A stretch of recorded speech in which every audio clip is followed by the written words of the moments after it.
الحمد لله رب العالمين والصلاة والسلام على سيد الأنبياء والمرسلين أما بعد فأعوذ بالله من الشيطان الرجيم بسم الله الرحمن الرحيم قال الله تبارك وتعالى في القرآن المجيد والفرقان الحميد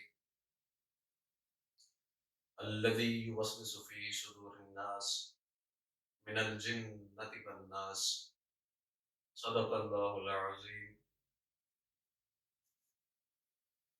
القادری الگیلانی چینل کے دیکھنے اور سننے والے تمام خواتین و حضرات کو میری طرف سے السلام علیکم ورحمۃ اللہ وبرکاتہ۔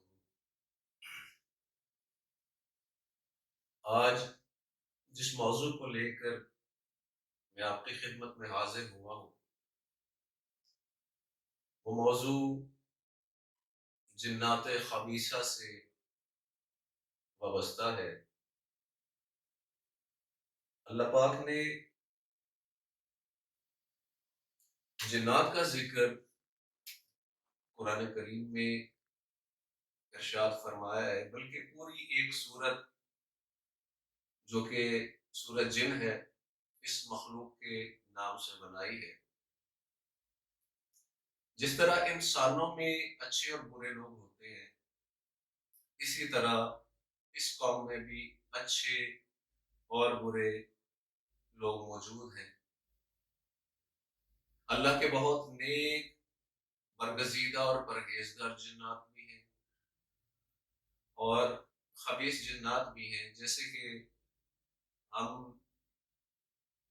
رفع حاجت کے لیے جب باتھ روم جاتے ہیں تو اللہم انی اعوذ بک من الخبث والخبائث یہ دعا پڑھ کر کے باتھ روم میں جاتے ہیں،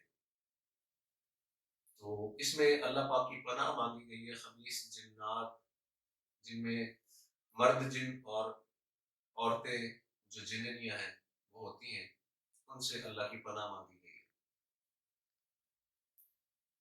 علم کے ذریعے سے بھی جنات مسلط کر دیے جاتے ہیں۔ بعض جگہوں پر ان کا اپنا بسیرا ہوتا ہے اور کسی انسان سے جب یہ دشمنی مول لے لیتے ہیں پھر طرح طرح کی تکالیف اس کو پہنچاتے ہیں، تو ان سے حفاظت کے لیے جو سب سے اہم چیز ہے وہ 5 وقت کی نماز ہے، اللہ کا ذکر ہے، اللہ کے قرب میں داخلہ اس چیز سے محفوظ کرے اور اللہ کے ساتھ مضبوط ربط جو ہے وہ ان چیزوں کو بے بس کر دے گا۔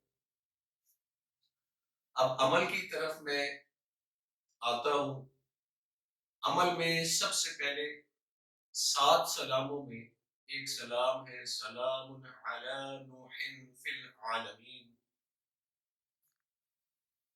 اس سلام کو روزانہ 1111 مرتبہ اپنے گرد میں رکھے، 5 وقت کی نماز کی پابندی کرے اور ہر نماز کے بعد 300 مرتبہ یا جبارو یا قہارو اس کا ورد کرے۔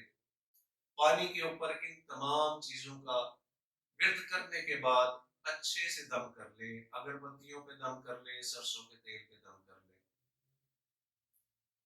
پانی کا چھڑکاؤ گھر کے چاروں کونوں میں کرے۔ پانی کا استعمال نہانے میں اور پینے میں کرے۔ سرسوں کا تیل متاثرہ شخص جس کو یہ مخلوق تنگ کرتی ہو وہ اپنے جسم میں ملے، کانوں میں ڈال لے اور اگربتیاں گھر کے اندر سلگا دے۔ اس عمل کو متواتر 40 روز تک کرتے رہے، انشاءاللہ تعالی اس مخلوق سے اللہ پاک آپ کی جان چھڑوا دے گا۔ اس عمل کو کرنے کے لیے اجازت جو ہے وہ ضرور طلب کرے، اجازت لینے کے لیے دیے گئے نمبر پہ رابطہ کرے، انشاءاللہ تعالی آپ کو اجازت عطا کر دی جائے گی۔ لیکن اجازت اس شخص کو ہوگی جو 5 وقت کا نمازی ہوگا۔ اللہ پاک ہمیں اس خبیث مخلوق سے جو کہ شر پھیلانے والی ہے محفوظ فرمائے، اپنے حفظ و امان میں رکھے، اور اللہ پاک اپنی پناہ عطا فرمائے۔ اللہ پاک ہم سب کا حامی و ناصر ہو۔ جزاکم اللہ خیرا وما علینا الا البلاغ۔